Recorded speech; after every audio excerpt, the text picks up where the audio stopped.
Bon, on va commencer tranquillement. Alors déjà, merci à tous d'être venus, c'est très sympa. Je vais me présenter. Donc moi, c'est Frédéric Crouchet, je travaille pour le cabinet KPI Consulting, donc avec Guillaume Godefroy, si vous que vous connaissez. Je suis data analyst et formateur sur Power BI. Au sein du cabinet, donc, je suis consultant spécialisé donc, dans l'externalisation du contrôle de gestion et notamment sur l'outil Power BI. Voilà, alors on va remercier nos sponsors Coup de gueule, Coup de cœur et Gold, pardon. Là, vous voyez, vous n'aurez pas relevé. Faut le mettre dans l'autre sens, je pense, le truc. Donc en coup de cœur et voilà. En plus tous très sympas puisque on a pu en voir ou vous avez pu en voir certains animer des présentations. Nos sponsors premium, pareil. Et puis on va attaquer donc sur cette présentation. Alors j'ai choisi les matrices. Pourquoi j'ai choisi les matrices parce que bon, on parle beaucoup de graphiques, etc. dans Power BI. Et somme toute, les matrices comme les tableaux, on pourrait dire, ouais, finalement, c'est quelque chose qu'on vient greffer là, qui vient juste confirmer ce qu'on peut voir visuellement dans certains graphiques. Mais les matrices, c'est bien plus que ça. C'est déjà moi, je les prends comme étant une forme d'entrée à l'adhésion de certains utilisateurs.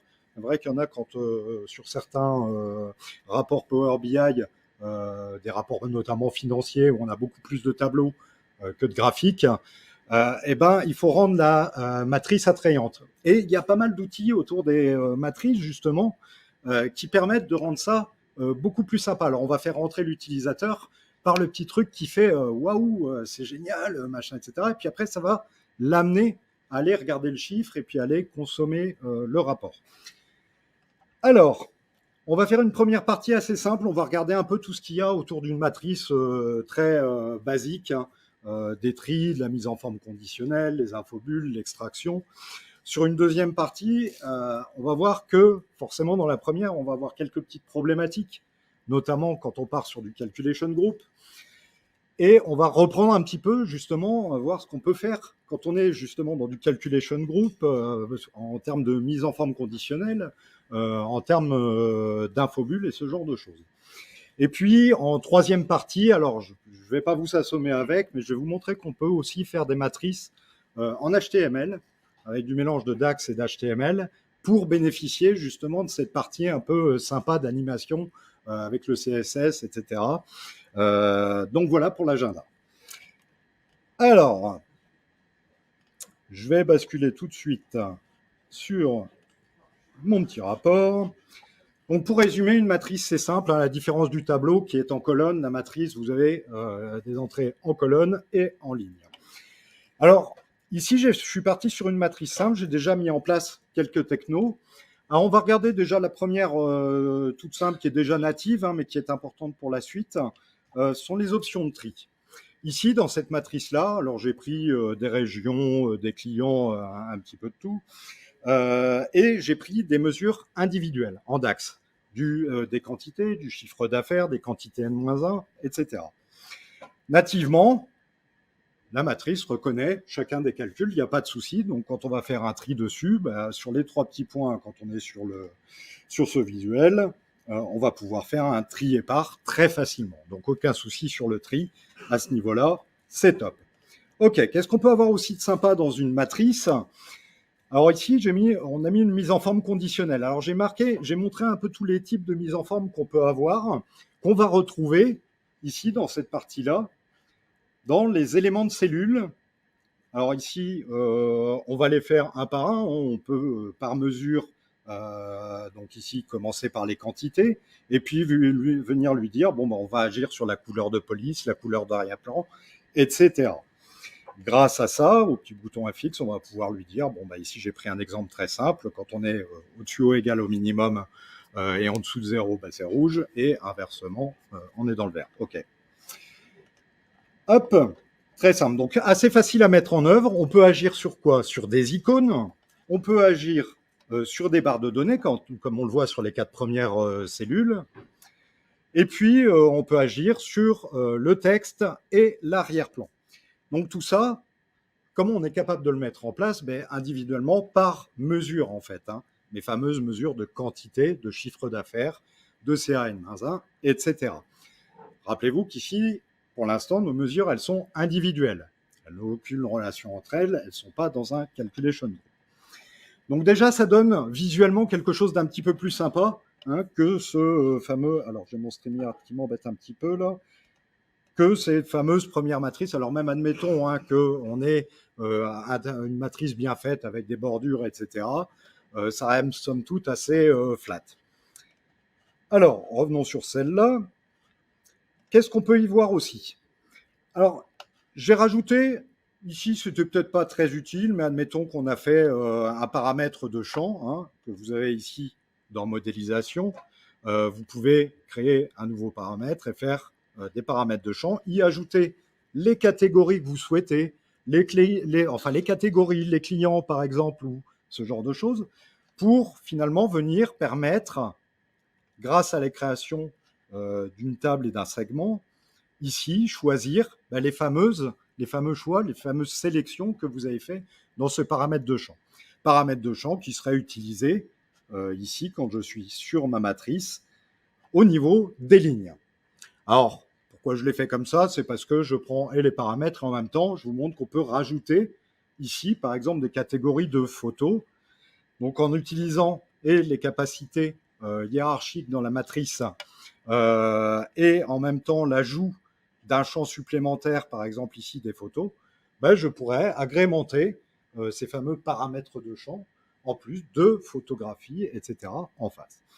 C'est très mignon parce que déjà dans une matrice standard, hein, si je reprends mon exemple très simple, ici on pourrait déjà avoir ça. Hein. Bon, sauf qu'effectivement, à un moment donné, les catégories, les photos vont s'intercaler entre les catégories.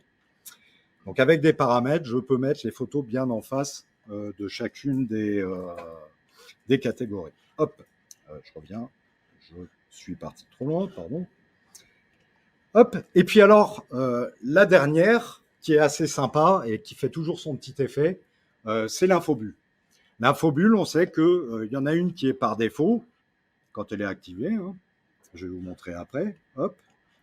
Alors, ça m'embête un peu. Tiens, je vais masquer ça. Non, il ne veut pas le masquer. Hop. Mon infobulle par défaut. Hop, ici, on va l'activer.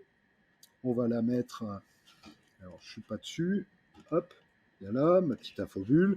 Puis quand je passe dessus, bon, c'est pas très glamour, on dira. C'est assez flat, pas très beau, même si on peut lui donner des couleurs, etc. Voilà.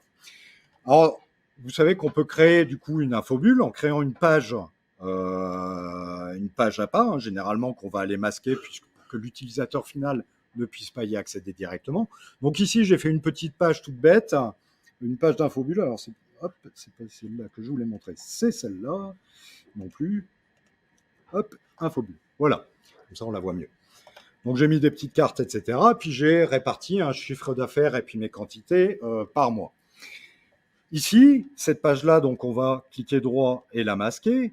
Et en même temps, on va retourner sur notre... Alors on retient bien le nom, hein, ici je l'ai appelé doublon de infobulle CG. Sur ma matrice, on va aller pouvoir activer... Hop, on va pouvoir activer l'infobulle ici. Mais au lieu de la mettre par défaut, hein, ce qui me donnerait un truc bon, pas très joli, on va aller choisir la page du rapport qu'on vient de créer avec nos fameux doublons d'infobulle. Et alors, je vais attirer votre attention sur un point particulier. Alors, c'est assez sympa, quand on passe d'une ligne à l'autre, on voit que notre infobulle elle est bien réactive. Ça, c'est chouette. Donc, on est sur des quantités ici, on est sur du chiffre d'affaires ici, pour peu que j'ai mis quantité et chiffre d'affaires aussi dans mon graphique ici en ligne. Par contre, quand je passe sur du N-1 ou des deltas de quantité, comme on a fait ici, ou des évolutions, mon infobulle, elle ne se met pas en delta, en écart. Elle reste, elle, toujours à aller m'afficher des quantités du chiffre d'affaires. Donc, retenez bien. Alors, pour ça, on va dire souvent, et là je passe sur un autre sujet, alors je vais juste refaire rapidement le récapitulatif. On a du tri, On a de la mise en forme conditionnelle. Ah, et puis j'ai oublié, pardon, de vous montrer l'extraction. Effectivement, dans le même principe que les infobulles, vous pouvez vous créer une page d'extraction, que moi j'ai mise ici, où j'ai fait quelques graphiques. Et puis vous voyez ici sur ce côté-là, là, en bas à droite, on est venu mettre finalement les portes d'entrée, des mesures par exemple de chiffre d'affaires, etc. Donc l'extraction, à partir de notre fameux tableau, qu'est-ce qu'on voudrait faire? Hop, on va bien là. À partir de notre fameuse matrice, qu'on voudrait faire, c'est pouvoir, si je suis par exemple sur des quantités ici pour les produits laitiers, m'en extraire et venir embarquer les filtres pour que ma page vers laquelle je vais me reprenne ces filtres-là. Donc pour ce faire, on crée notre page d'extraction. On y met tous les champs d'entrée qu'on souhaiterait pour pouvoir accéder à cette page-là. Et puis ici, en faisant ça, je vais pouvoir, par un clic droit, tomber sur un bouton qui me propose d'extraire. Extraire, et puis du coup, je vais partir ici à partir des boissons. Hein. Hop, extraire. Et puis j'arrive sur ma fameuse page d'extraction qui est forcément filtrée sur les boissons. Alors, on voit distinctement les produits concernant les boissons, etc., etc. Donc l'extraction est assez sympa. Et puis en plus, on peut la coupler, cette extraction, avec un bouton. Ici, vous voyez, j'ai mis un bouton. Pour l'instant, je l'ai mis de la même couleur que le fond de ma matrice.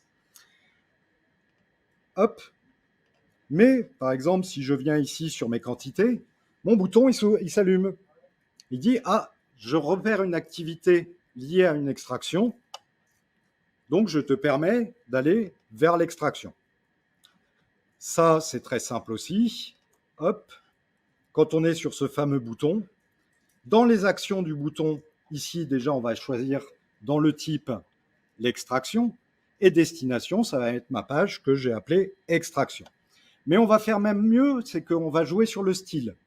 Le style du bouton, on va lui donner un style désactivé, c'est-à-dire que là, il reprend la même couleur que mon fond, donc je ne le verrai pas. Après, on peut jouer avec la police, etc. Dans le bouton. Et puis, on va le mettre en par défaut. Et à partir du moment, vu que mon bouton il est réglé sur l'extraction, à partir du moment où je vais cliquer quelque part, mon bouton va permettre de réagir par rapport à cette fonction d'extraction. Donc ça, c'est juste ces gadgets, mais ça permet d'agrémenter une matrice de manière un petit peu plus sympathique, plutôt que d'aller faire un clic droit, là où l'utilisateur, s'il faut à chaque fois lui dire « mais t'as repéré qu'il faut faire un clic droit pour aller vers l'extraction », bien souvent, la plupart disent « ah non, j'ai pas vu, on m'a pas formé sur l'utilisation du truc ». Par contre, le bouton, lui, on le voit tout de suite. Ah tiens, extraction vers catégorie, si je clique dessus, voilà, ça aide à l'adhésion de l'utilisateur final. Ok, donc on a fait ça, on a un tri, on a la mise en forme conditionnelle, on a de l'extraction, de l'infobulle, infobulle qui, je le répète, n'est pas réactive en fonction de mes fameux n-1, delta et évolution. Des paramètres de champ, et puis alors je voulais signaler qu'il y a un petit truc qui nous manquerait, qui serait quand même assez sympa, c'est d'avoir des noms de colonnes dynamiques. Ici, je voudrais bien que quand je suis sur CN-1, que je n'ai pas que CN-1, mais qui me donne l'année concernée.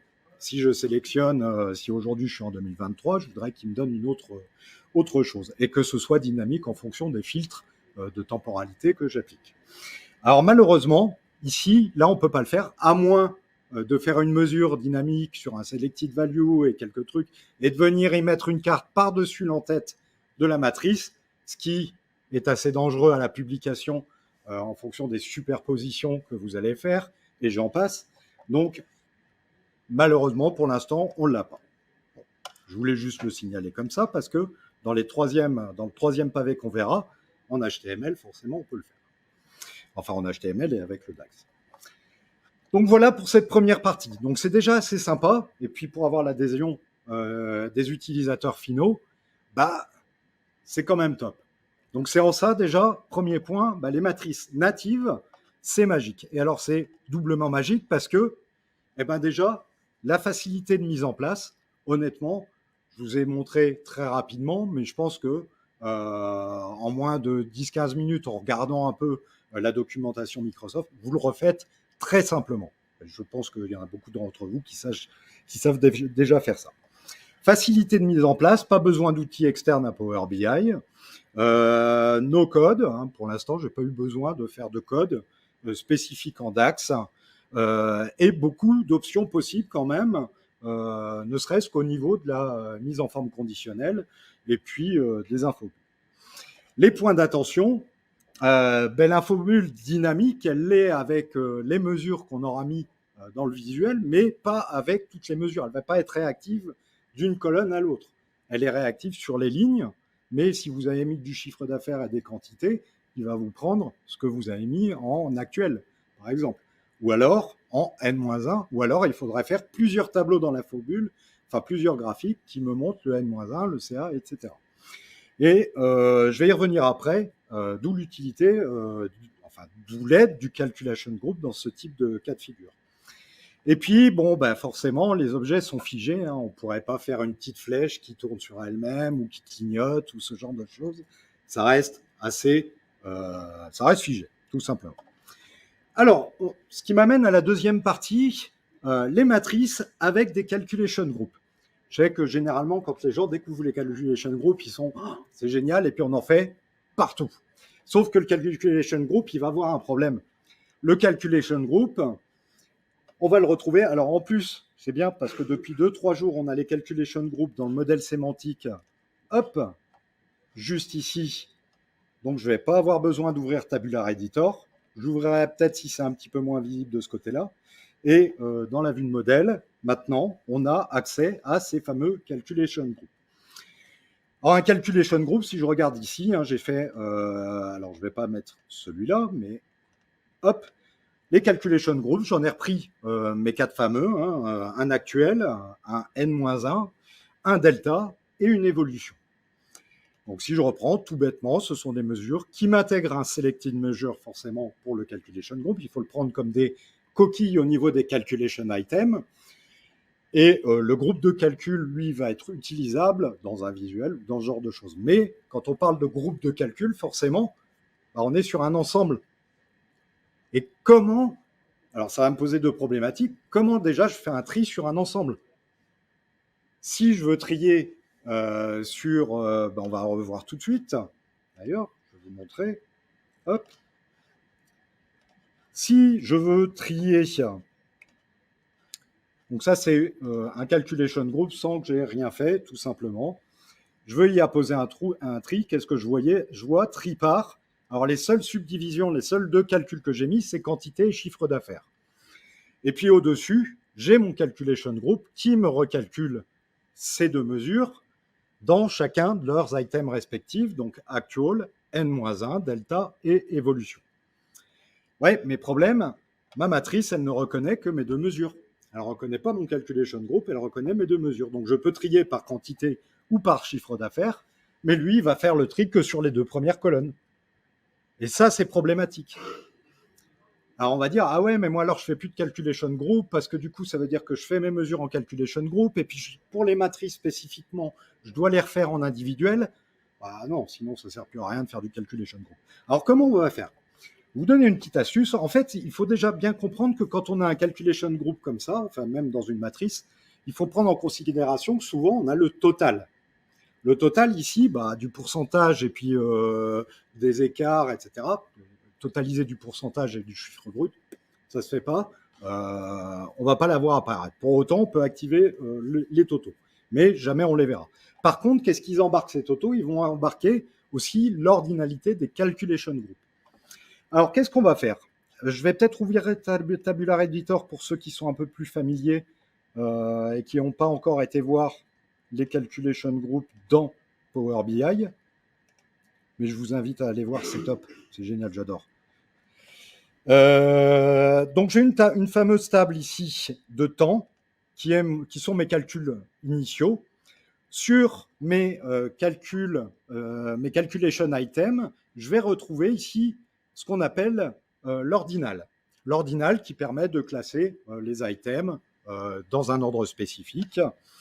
Et je vais justement jouer avec ça. Ce qu'on va faire, c'est que, alors ici dans le cas de figure, ça ne m'intéresse pas spécifiquement d'aller faire, on va le faire surtout, On va faire le tri sur l'actuel, sur le delta, sur l'évolution, sur le n-1.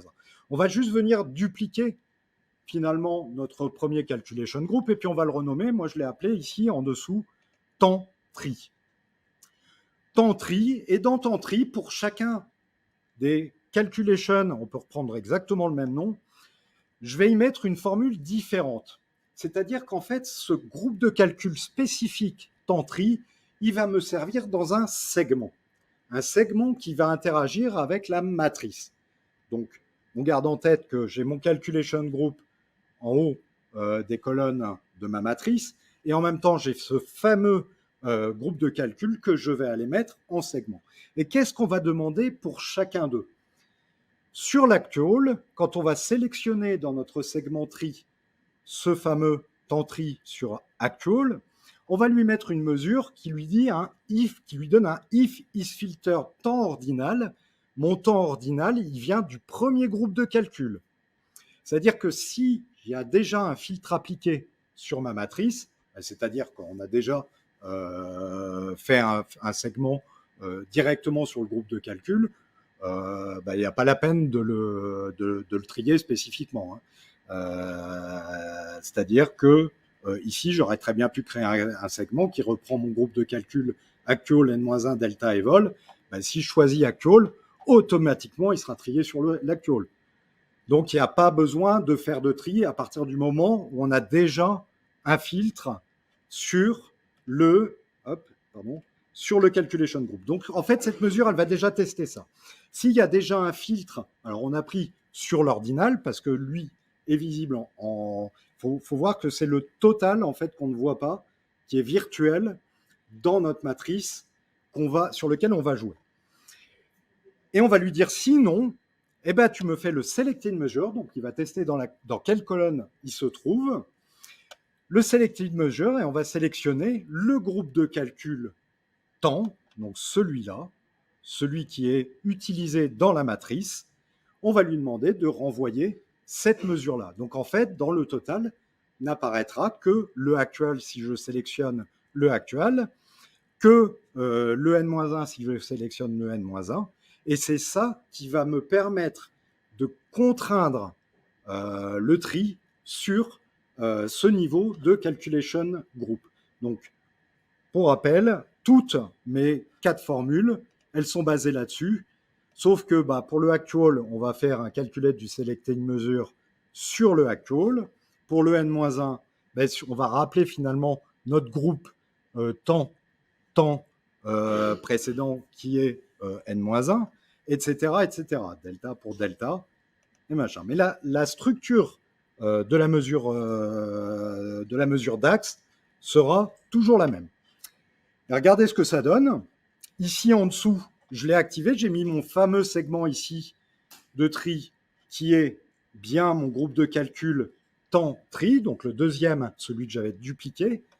Et quand je lui demande ici de faire un choix, il va me proposer justement de pouvoir trier par actual, n-1, delta, évolution. Parce qu'en fait, lui, il ne regarde pas finalement les colonnes, il regarde la partie totale qu'on ne voit pas. Alors, quand on fait ça, on voit que ça se comporte bien. Alors, il y a un tout petit bémol, parce que là, j'ai fait exprès de jouer avec 2 mesures, quantité et chiffre d'affaires. Et quantité et chiffre d'affaires, eux aussi, il va falloir choisir. Si je trie sur actual, n-1, delta ou evol, forcément, il va me dire, OK, mais moi, par défaut, il faut soit de l'actual, soit des quantités. Alors, c'est juste un tri à double entrée, en fait. On va utiliser toujours le tri qui est disponible dans la matrice sur nos 3 petits points. On va faire un tri quantité ou chiffre d'affaires. Alors ça, bien sûr, il faut bien le documenter sur le visuel, peut-être par un petit bouton d'information, etc. Mais 2 niveaux de tri. Un, vous choisissez, si vous le voulez, sur la quantité et le chiffre d'affaires, donc les 2 mesures qui sont rattachées à la matrice. Ou alors, vous le faites, vous le faites sur le calculation group qui vous intéresse. Et on regarde, on voit bien, là, sur l'actual, je me suis mis, attendez, je regarde, hop, je me suis mis sur les quantités, eh ben, ce sont bien mes quantités qui sont dans l'ordre croissant. Si je me mets sur les n-1, toujours mes quantités, on le verra mieux sur le delta. Voilà, mon delta est bien en ordre croissant et mon évolution, pareil. Et si je change pour me mettre sur le chiffre d'affaires, eh ben, ce sera exactement la même chose. On voit que cette fois-ci, c'est le chiffre d'affaires qui est piloté par le tri. Donc, deux groupes de calcul. Le premier, qui est celui qu'on met directement dans la matrice pour aller recalculer chacune de nos mesures. Et un deuxième groupe de calcul pour le tri, spécifique au tri, avec les colonnes que vous souhaitez trier. Admettons que je n'aurais pas voulu trier par actuel ou n-1, ben, je n'avais pas besoin de créer deux calculation items dans mon calculation group temps tri. Hein. Vous le faites que sur les mesures que vous souhaitez. Et donc là, effectivement, à partir de là, on peut proprement aller faire du tri. J'ai un deuxième problème, et c'est exactement le même, qui va concerner cette fois-ci notre mise en forme conditionnelle. Ben oui, notre mise en forme conditionnelle, c'est le même principe. Si je regarde au-dessus, on peut faire effectivement une mise en forme conditionnelle sur la matrice sans rien faire, mais je vais pouvoir le faire que sur mon chiffre d'affaires hein, ou sur ma quantité ici. Mais si je fais ça, ça va affecter les 4 colonnes, les 4 gros ensembles de mon calculation group. Mon actuel, mon n-1, mon delta et mon évolution. Donc finalement, ça me donne un tableau tout vert. Et puis il va me donner, bah, là j'ai fait simplement les chiffres négatifs en rouge et puis les positifs en vert. Et ben, il le fait sur l'ensemble des colonnes. Enfin, en tout cas, il va le faire sur toutes les quantités actuelles n-1, delta et vol. Et pareil, quand on va faire une autre mise en forme conditionnelle sur le chiffre d'affaires, il va me le faire aussi sur les 4 colonnes concernées par le chiffre d'affaires. Donc, ce n'est pas ce qu'on veut. Qu'est-ce qu'on veut ici? C'est, par exemple, ne le faire que sur le delta et l'évolution. Alors, pour ce faire, on va aller juste faire une petite mesure. Hop, on va même en faire deux, hein, une par mesure existante dans le tableau. Ma première mesure, que j'ai nommée ici couleur CA pour mon chiffre d'affaires, eh ben, on va lui donner un if selected value de temps. Donc, mon premier calculation group, mais qui se trouve donc un in entre paragraphes delta, virgule, evol. Donc, je choisis de le faire sur mon calculation group, enfin, sur mes calculation items delta et evol. Eh ben, si tu tombes dessus, hop, tu me renvoies le CA, et sinon, tu me renvoies rien. Et on va faire exactement la même ici pour les quantités. Donc, s'il se trouve dans les colonnes delta ou évolution, eh ben dans ce cas-là, il me renvoie les quantités, sinon il ne me renvoie rien. Une fois que c'est fait, on va retourner ici sur les éléments aux cellules et on va pouvoir paramétrer nos deux fameuses mesures quantité et chiffre d'affaires. Cette fois-ci, alors même principe que dernièrement, sauf qu'au lieu de rester sur les mesures ici, on va aller choisir nos deux fameuses mesures, ici, couleur quantité. Et puis ben, on sait que ça nous renvoie le chiffre d'affaires ou que ça nous renvoie rien. Donc ici, eh ben, on lui a renvoyé exactement la même chose. Hein. Si la valeur est inférieure ou égale à 0 ou supérieure à 0, tu me le mets en rouge. Et puis sinon, rien. Je l'ai fait sur la couleur de police. Alors les fonds, je les ai paramétrés que sur le fond en négatif. Sur la police, là j'ai mis un min, un max, etc. Mais toujours sur la mesure couleur quantité. Et à partir du moment où il n'a pas un vide, où il n'a pas un nul, eh ben, il va appliquer la mise en forme conditionnelle. Et une fois que c'est fait, on s'aperçoit bien qu'on a bien une mise en forme conditionnelle propre pour les quantités dans sa surdivision delta et pour le chiffre d'affaires dans ses surdivisions delta et vol d'ailleurs pour les deux. Donc on voit qu'on arrive à tout faire sans impacter les autres colonnes de l'actual et du n-1 parce que je ne les ai pas intégrés dans le selected value. Donc c'est assez simple finalement de contourner. Ce sont les deux gros points noirs qu'on a sur les matrices avec les calculation group. Et par contre, on a aussi un gros avantage de fait c'est concernant nos infobulles. Parce que nos infobulles, cette fois-ci, j'ai fait un deuxième type d'infobulle, c'est que j'ai importé aussi dans mon visuel d'infobulle mes calculation groups. Donc en fait, quand je vais regarder directement l'infobulle telle qu'elle est dans sa page, j'ai un peu de tout, hein, tous les calculation groups sont là.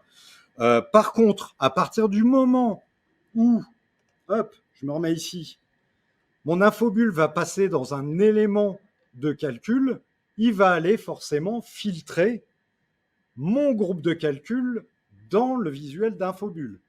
Ce qui veut dire que cette fois-ci, j'ai également, alors j'ai toujours la possibilité d'avoir une mise à jour des chiffres en ligne, mais je l'ai également en colonne. Il me reprend bien, on voit surtout la différence ici quand on passe sur les deltas ou sur les évolutions, on est bien sur du pourcentage ou sur des écarts. Et alors là, c'est le petit truc sympa parce que souvent, les remontées qu'on a, c'est ah ouais, mais en fait, c'est que la première colonne ou la deuxième, là, parce que j'ai deux colonnes quantité et ça, qui sont dynamiques. Finalement, les autres, elles vont renvoyer la même chose dans l'infobulle. Bah oui, mais pas si, pas si tu embarques dans ton infobulle le groupe de calcul de temporalité. Et dans ce cas-là, on a quelque chose de vraiment efficace et d'assez sympa. Donc, voilà ici. Et puis, bon, bah, forcément, les autres technologies qu'on a vues, enfin, les autres techniques, pardon, qu'on a vues sont toujours valables. Hein. On a toujours l'extraction exactement de la même manière qu'on l'aurait construite sur une matrice simple. On peut utiliser les paramètres de champ éventuellement, mais on n'a toujours pas de nom de colonne dynamique. Et ça, moi, comme c'était une demande que je reçois très régulièrement en me disant ah, mais non, on ne veut pas voir si n-1 ou quantité n-1 ou des machins comme ça. Déjà, le n-1, ils veulent du n-x, ce qui est compréhensible. Ils voudraient que ça fiche plutôt l'année en question. Bon, alors je me suis dit, bon, comment on peut faire ça de manière un petit peu plus sympa. Et puis, bon, bah, comme j'aime bien coder un peu, mais que j'en ai pas trop l'occasion dans Power BI, à part en langage M et en DAX, ou un peu en Python sur les visuels, mais pour moi, c'est un peu limité. Bah, je me suis dit, tiens, si on partait sur le HTML. Vous savez qu'on a, alors j'ai juste refaire un point rapide de ce qu'on a vu avant sur les points positifs. La réduction du nombre de mesures DAX grâce au groupe de calcul. La sélection du tri, mais malheureusement en deux niveaux. On ne peut pas avoir tout dans le même niveau, donc il faudra bien le signifier à l'utilisateur final. Une infobulle, par contre, réactive, ça c'est top, avec les catégories, mais également avec la temporalité, ou tout ce que vous créerez dans un groupe de calcul. Là, c'est l'exemple le plus parlant. Et toujours beaucoup d'options possibles, donc pour qu'on garde une matrice attrayante, etc. Même blabla que précédemment. Par contre, en point d'attention, eh ben, l'infobulle, elle va quand même embarquer les noms des calculation items. Alors, ça peut être un peu lourd. Avoir le nom du mois et en même temps le n-1, etc. Bon, on peut le contourner facilement à la limite en mettant des petits caractères ou des trucs très limités dans le nom du calculation item. Ceci dit, il faut quand même savoir qu'on est sur du n-1, de l'écart, du delta, qui est un rappel visuel. Donc, à chacun de voir comment on veut arranger ça. Mais ça prend un peu de place dans l'infobulle en plus. Toujours pas de dynamisme des entêtes de colonne. Perte des barres de données, ah oui, je ne l'ai pas dit, mais effectivement, la seule chose qu'on ne peut plus faire en mise en forme conditionnelle, c'est le rajout des barres de données. C'est la seule chose qu'on perd. Pour le reste, tout est bon. Et deuxième chose, point important, vos calculation items, pour que ça fonctionne, ils ne doivent pas être imbriqués les uns dans les autres. Ce que je veux dire, c'est que si je fais mon n-1, je ne peux pas rappeler mon calculation item qui était mon calcul de base, par exemple, juste mon selected measure. Si je les imbrique, eh ben, il va les reconnaître tous les deux, l'un dans l'autre. Ce qui fait que le tri, il refait le même problème que précédemment. Donc, on doit rendre autonome chacun des calculation items. Ils ne peuvent pas appeler la précédence. C'est le seul truc qui est un peu chiant. Alors moi, ce que je fais, c'est que je les variabilise. Je reprends le calcul précédent, je le variabilise et je le réutilise au niveau de mon calculation item. Comme ça, je n'ai pas à retaper 10 000 fois les trucs. Et puis, bah, ça nécessite de dupliquer un groupe de calcul quand même pour pouvoir faire nos mesures de tri. Donc, bon, il y a du pour, il y a du contre, à chacun de voir ce qui l'intéresse dedans. Et puis, alors, bah, c'est toujours figé, hein, c'est dommage. On va se dire, on pourrait quand même avoir un truc un petit peu plus peps. Ok. Alors, bien sûr, quand je dis figé, c'est pas la peine de faire des sapins de Noël. On sait très bien que dans nos métiers, quand à un moment l'utilisateur final il en prend plein la tronche, il reste 2 minutes et puis il regarde rien. Ou alors à la limite il regarde les animations et dit ouais c'est génial, il regarde même pas les chiffres. Donc aucun intérêt d'aller faire un sapin de Noël. Je vous ai fait un sapin de Noël, rassurez-vous. Donc la troisième partie sont les techniques avancées sur les matrices construites en DAX HTML. Alors si vous ne connaissez pas, il y a ce fameux visuel avec le logo HTML qui permet d'aller faire pas mal de choses, des animations, ça pourrait être des cartes, ça peut être des matrices. Alors au début, je l'utilisais beaucoup que pour les cartes et je me suis dit, bah, c'est bête, derrière c'est du HTML. Finalement, je peux faire ce que je veux dans ce truc. Donc à partir de moment, on peut faire tout ce qu'on veut. Et du coup, je suis parti sur les matrices. Alors juste pour faire un petit rappel, alors je vais vous montrer rapidement ce que ça donne sur une matrice en HTML. Ben voilà, bon ok, c'est un sapin de Noël. Mais il y a quand même des petits trucs sympas. Par exemple, quand vous avez des chiffres qui sont limités, vous bénéficiez de la technologie de l'HTML pour aller faire ce genre de choses qu'on n'a pas nativement dans un tableau. Quelquefois, les gens vont dire ah, on voit pas, il y a les 3 petits points, tout est serré, ou il y a du retour à la ligne, ça fait dégueulasse. Bon, on peut appliquer ici plusieurs techniques assez sympas. Bon, j'en ai mis quelques-unes différentes, mais bien sûr, on ne fait pas ça. Au grand Dieu, on ne fait jamais ça. Non, moi, ce que je veux vous parler, surtout ce que je voulais vous dire, hop, je vais revenir sur mon PowerPoint, c'est comment on va structurer ça. Sur ce visuel-là, on a un premier bloc qui va reprendre toutes nos variables, tout ce qui est calcul, etc. Il faut bien savoir 2 choses, c'est que le code HTML ou le CSS devra être contenu entre guillemets. Mais rien n'empêche de faire un panache, un coup faire du DAX, intégrer du code HTML, refaire du DAX, remettre un code HTML, etc. Alors ici, dans cet exemple simple, j'ai fait pas mal de variables, toutes mes variables de CA, quantité, N-1, donc j'ai récupéré mes groupes de calcul aussi dans les variables. Alors, j'ai fait exprès de ne pas vous montrer le code HTML parce qu'il est assez long, mais si vous voulez le voir, ça ressemble à ça. Hop, voilà. C'est pas on peut faire des pages et des pages de code, donc ça fera un peu partie malheureusement des contraintes. Par contre, autant vous le dire, une fois que vous avez créé votre code, il est réapplicable pour plein d'autres choses. C'est copier-coller, et puis vous embêtez plus, vous changez 2-3 petits trucs, votre code il est tout fait, c'est juste à la conception qu'il est chiant. Donc dans ce code, on l'a construit, la première partie, les variables, jusqu'au return, et puis juste après, on commence à faire nos fameux conteneurs CSS pour avoir les animations, le formatage général, puisque le CSS sert à ça, et puis le rendu, le renvoi de notre table, ça va être la structure, hop, j'étais trop loin, ça va être la structure juste en dessous. Donc nos table row, table header, etc., etc. J'ai mis que des bouts de code, c'est juste pour vous montrer dans les grandes lignes. Alors ici, par exemple, pour la mise en forme conditionnelle, j'ai embarqué un style CSS qui me permet, je vais vous le remontrer, ici d'avoir des chiffres clignotants. Juste ça, mes chiffres négatifs clignotent. J'ai créé mon code, mon animation CSS, et dans, ici au-dessus, ma variable spécifique à un chiffre qui va me renvoyer mon chiffre d'affaires ou mes quantités, je suis venu embarquer par un span ID, etc., mon CSS sur le résultat. Donc ça, c'est au niveau, au-dessus, c'est vraiment au niveau de la variable.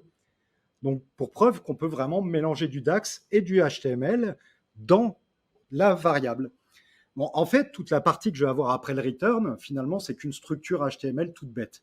Mais par contre, toute la partie animée et toutes ces choses-là, ça va être dans je vais les utiliser dans chacune de mes variables au besoin ou pas. Alors, grosso modo, qu'est-ce qu'on a fait? Là où c'est un petit peu complexe, c'est parce que du coup, dans une matrice, le HTML, souvent, on l'utilise pour faire du tableau, mais rarement des matrices avec des subdivisions ou ce genre de choses. Alors, ça demande un petit peu de dextérité, puisque je joue à la fois avec une table de tri sur, ici, par exemple, mes groupes de calcul. Et en fait, ce qu'on va faire dans la première partie du bloc, c'est de renvoyer juste une grosse table. Ce que je veux, c'est une table avec tous mes calculs faits, mes animations, etc. Mais j'ai besoin d'embarquer le tri. Nativement, dans une matrice HTML, on ne peut pas utiliser le tri. Il ne faut pas oublier que c'est un visuel HTML dans Power BI. Donc le tri, en fait, je vais l'embarquer dans un segment, hein, le fameux segment qu'on voit au-dessus. Et qu'est-ce qu'on va faire? Et c'est là où le DAX est super sympa. Alors moi, j'ai choisi une fonction de windowing pour pouvoir embarquer un order by. Et dans mon order by, je joue avec un switch par rapport à ces fameuses sélections. Donc, je vais pouvoir faire un tri au choix sur du chiffre d'affaires actuel, des quantités actuelles, etc. Et pâter un coup fin. Donc ça va être une première partie de mon bloc. Et puis après, juste derrière, bien sûr, je vais renvoyer des mesures. Hop. Alors du coup, je vais reprendre toutes mes mesures en DAX sur un bloc intermédiaire. La seule problématique que j'ai, c'est que comme j'ai des lignes qui vont changer, elles vont pas toujours être. Tantôt je vais avoir 10 lignes, tantôt je vais en avoir 150, selon que je sois sur des clients ou des régions ou ce genre de choses. Hein, je vous remontre comme ça que ce soit plus parlant. Ici, je peux choisir des clients. Hop. Ou des régions. Mais la longueur de mes colonnes, elle va être différente. Donc, je ne peux pas préformater mes mesures pour qu'elles rentrent dans mes lignes HTML. Donc, qu'est-ce qu'on va faire comme ça? On va réutiliser du DAX finalement pour aller préformater entre mes table data sur chacune de mes lignes avec un concatenetix finalement de la précédente table en Windows, Summarize, etc. Donc en fait, je vais récupérer ligne par ligne et je vais les réintégrer dans mon format HTML pour avoir les lignes les unes à la suite des autres. Et alors là, on peut faire tout ce qu'on veut. On peut faire une vraie matrice avec la puissance du HTML et la puissance du DAX. Parce qu'il faut dire qu'il y a beaucoup de choses dans le DAX qui nous aident à faire ça. Et juste dès qu'on arrive à comprendre les deux langages, on peut faire des trucs assez sympas. Alors bien sûr, vous me direz, là je me suis amusé. Il y a la contrepartie. Comme les visuels Python ou le visuel HTML, il renvoie ni plus ni moins qu'une image. On perd cette capacité en cliquant sur le visuel d'aller filtrer d'autres graphiques. Et il faut savoir, effectivement, la force de Power BI, c'est quand même cette interaction visuelle. Par contre, à contrario, cliquer sur un autre visuel va venir filtrer la matrice ou même des graphiques en Python ou ce genre de choses. Mais il faut garder en tête que ça reste des images. Et puis, de la même façon, les extractions, non, parce que de toute façon, il n'y a pas le clic droit, etc. Par contre, au lieu de renvoyer mon CRN-1, je lui ai fait un selected value de l'année sélectionnée ou ce genre de choses. Et ça me permet de renvoyer, au lieu simplement de renvoyer CRN-1, etc., de pouvoir renvoyer mes fameuses années que j'ai fait tourner comme un idiot, mais bien évidemment, on ne fait pas ça, on est d'accord. Ça doit rester light. Hein. Mais c'est pour montrer qu'on peut s'amuser et d'aller un petit peu plus loin. Pour autant, les matrices, c'est magique, ouais. Et c'est déjà super magique, déjà rien qu'en utilisant Power BI, sans aller pousser le mémé dans les orties ou Maurice, je ne sais pas. Voilà. Donc, ce que j'avais à dire sur les matrices, j'espère que ça vous a plu. Et je suis dans le timing. En tout cas, un grand merci à tous. Je ne sais pas si vous avez des petites questions ou Je l'ai travaillé sur 2-3 jours. Parce que j'avais un peu. En fait, la grosse problématique, c'est d'arriver à faire en sorte que et le DAX et ce qu'on veut faire en HTML. Donc, j'ai passé mon temps à chaque fois à changer la structure HTML pour, au départ, qu'elle fusionne avec mon DAX. Puis après, je me suis aperçu que c'était peut-être mieux d'aller transformer le DAX différemment pour l'encadrer dans mon HTML. Donc, en fait, la problématique reste qu'est-ce qui est le plus efficace. Et puis la deuxième, c'est qu'est-ce qui reste le plus rapide. Donc, on fait des tests de rapidité d'affichage des mesures. Ouais. Alors oui, alors non, pas les matrices. Je fais le même type de choses, mais plus pour des cartes assez sympas, qui mélangeraient des images. Euh, Comme on voit, on commence à voir de plus en plus des rapports Power BI, alors notamment les collègues espagnols, qui font pas mal de beaux rapports sur des équipes de foot, de rugby, de trucs comme ça, où on voit le joueur qui apparaît, qui se retourne, qui est illuminé sur le côté. Tout ça, ils arrivent à le faire dans du HTML. Et alors, on l'utilise plus, ouais, effectivement, sur des plus petits trucs. Là, c'était vraiment pour dire, on peut le faire, on peut aller faire du lourd avec Power BI. Ça marche très bien. Étonnamment, ça marche très bien. Et je pensais vraiment avoir des contraintes très fortes. Finalement, j'ai eu des contraintes, mais c'était plus des contraintes logiques, en me disant, non, il faut réfléchir autrement, il faut essayer de prendre le truc dans un autre sens. Mais honnêtement, alors par contre, il y a une chose assez étonnante, et je ne saurais pas vous dire ce qu'il y a derrière le visuel HTML. Quand dans beaucoup de cas, j'ai des problématiques d'affichage un peu lentes où ça mouline dans une matrice parce qu'il y a beaucoup de subdivisions, etc. Ici, calculation group et le refaire en HTML, c'est immédiat. Et alors, c'est dommage, je serais bien incapable de vous dire pourquoi, mais quelquefois, quand j'ai des trucs qui sont trop lourds, qui commencent à tourner, et que je veux pas refaire toutes les mesures en axe, il peut m'arriver effectivement d'aller bidouiller un peu avec des trucs un peu plus simples en HTML. Mais bon, on ne doit pas rester bien sûr focus que là-dessus. Et puis là, c'est plus pour le fun, c'est plus entre nous. Dire aussi, bon, bah, c'est un bel outil, ce que je veux dire. Voilà, voilà. Encore d'autres questions Bon, n'hésitez pas hein, si vous voulez me contacter sur LinkedIn ou quoi ou qu'est-ce. Si un jour vous avez d'autres questions qui vous viennent après, ce sera avec grand plaisir. Merci à vous tous.